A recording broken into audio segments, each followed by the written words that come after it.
Okay, I started this with where the beginning is for me. My grandparents are in the upper left, and those are my parents. My grandparents came here from Croatia, met here, were married, and then had my dad.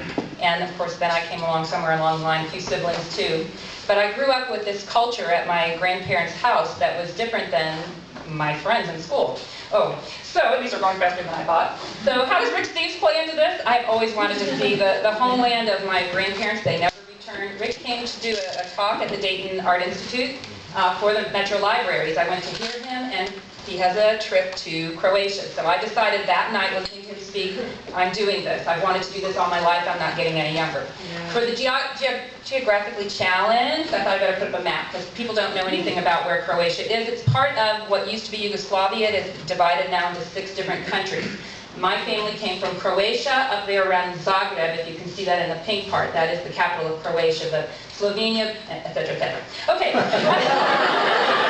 lot of the conflict, you've probably heard of the conflict, and a lot of it started because of religion. So I started with this as a Catholic church in Zagreb, and the Croats are the Catholics, the Serbians are the Orthodox, and the Bosnians are the Muslims. That is really the only difference. They are all the exact same cultures, same ancestry. This is a totally religious thing. Okay, after being in Zagreb, I went to Slovenia. Slovenia is in the best shape of the countries that have come from the part of Yugoslavia, because Slovenia is already part of the European Union. They use the euro. They're in pretty good shape financially. This is Lake Bled. This is a very famous place. People go there to get married. Then we went on to Croatia. This is Pula. Pula is obviously the Romans were there for a while, and this was an arena totally intact. This whole area is like where the east meets the west. So there's a lot of different influences from the west, but also from the east. It's an area that's been fought over and conquered, etc. You can see this is split. This is the Venetian influence, because the Venetians controlled the area for a long time. On the left there are carvings. On the right there aren't. They ran out of money. They couldn't finish these houses. But this is in Split, which is one of the more famous tourist places in Croatia. And the next slide, there we go. This is Diocletian's palace. Diocletian was a Roman emperor. This is also in Split. These are the remains, but there is much more of this. And the funny part is that he was very anti-Christian, slaughtered as many as he could. He had this mausoleum ready for his remains when he died, but he was done in before that, and that mausoleum is now the smallest Catholic church in Croatia. Divine retribution.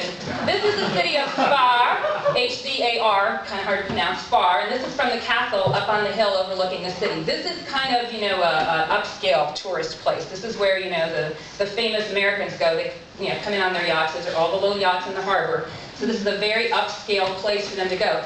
This is like the lower scale version of Hvar. This is Korčula, and Korčula was my favorite place that we went.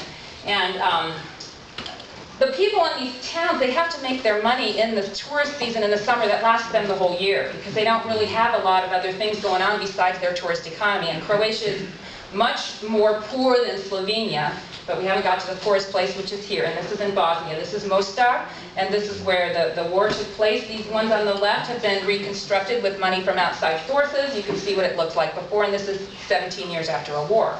The ones on the left have not been redone inside. This is just the exterior. Our hotel was on the road that was the divider between the Croatians and the Bosniaks.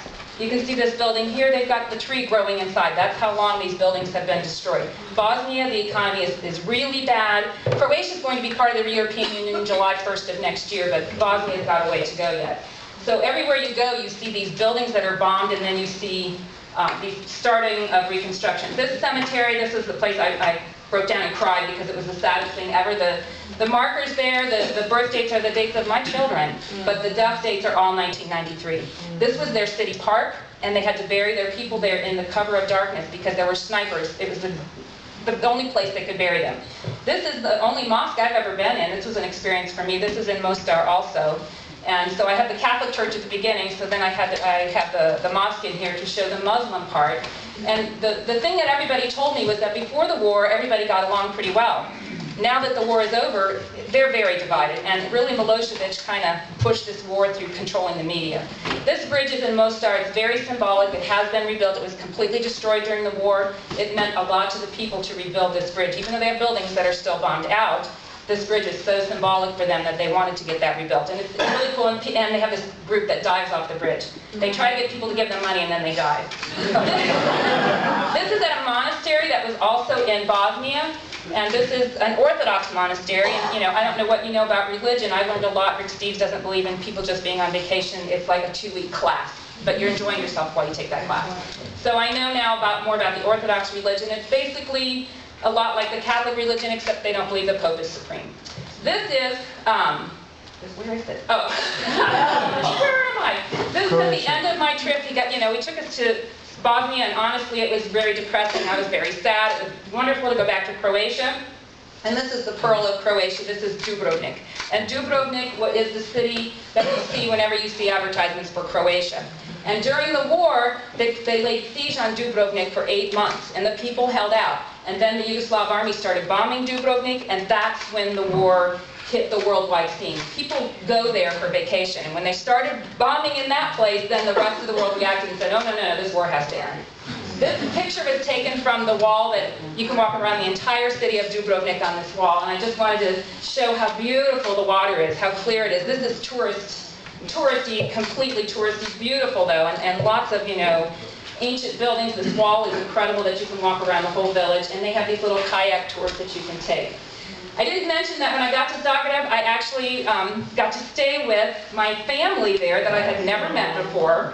These are my cousins, and I stayed with them, and I just felt this complete affinity. I knew they were family. I cried when I left. After 2.5 days, they were that much a part of my life. So I'm trying to get them to come and check out Dayton, Ohio.